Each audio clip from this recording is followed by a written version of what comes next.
Morning. I wanted to share with you a little of what I just told my colleagues a few minutes ago. You realize something when you take this job. It's a big job with a lot riding on you, and you feel it. But you also know that this is a job that does not last forever. You realize that you hold the office for just a small part of our history, so you better make the most of it. It's fleeting, and that inspires you to do big things. And on that score, I think we have achieved a heck of a lot. You all know that I did not seek this job. I took it reluctantly, but I have given this job everything that I have. And I have no regrets whatsoever for having accepted this responsibility. This has been one of the two greatest honors of my life. The job provides incredible opportunities. But the truth is, it's easy for it to take over everything in your life. And you can't just let that happen. Because there are other things in life that can be fleeting as well. Namely, your time as a husband and a dad, which is the other great honor of my life. That's why today I am announcing that this year will be my last one as a member of the House. To be clear, I am not resigning. I intend to full my served term as I was elected to do. But I will be retiring in January, leaving this majority in good hands with what I believe is a very bright future. It's almost hard to believe, but I have been a member of Congress for almost 2 decades. This is my 20th year in Congress. My kids weren't even born when I was first elected. Our oldest was 13 years old when I became Speaker. Now, all 3 of our kids are teenagers. And one thing I've learned about teenagers is their idea of an ideal weekend is not necessarily to spend all of their time with their parents. What I realize is if I am here for one more term, my kids will only have ever known me as a weekend dad. I just can't let that happen. So I will be setting new priorities in my life. But I will also be leaving incredibly proud of what we have accomplished.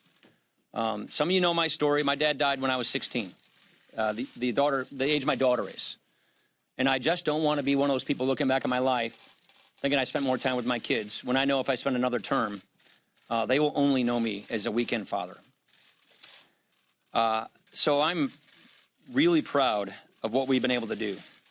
When I took this job, one of my conditions was that we aim high, that we do big things, that we fashion an agenda, that we run on that agenda, that we win an election, and then we execute that agenda. I am so proud that that is exactly what we have done and what we are doing right now. We've accomplished so much since then.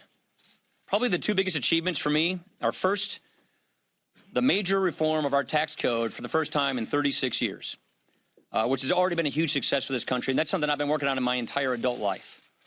Second, something I got much, much more invested on since becoming Speaker, is to rebuild our nation's military.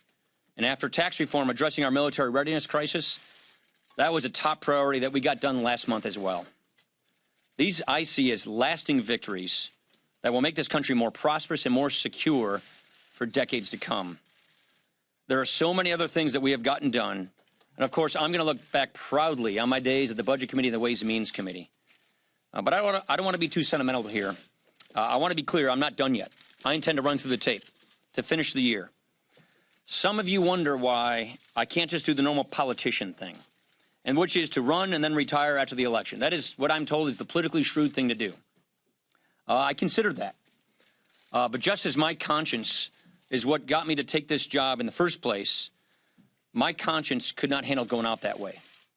I pledged to serve the people of Wisconsin in the 1st District honorably.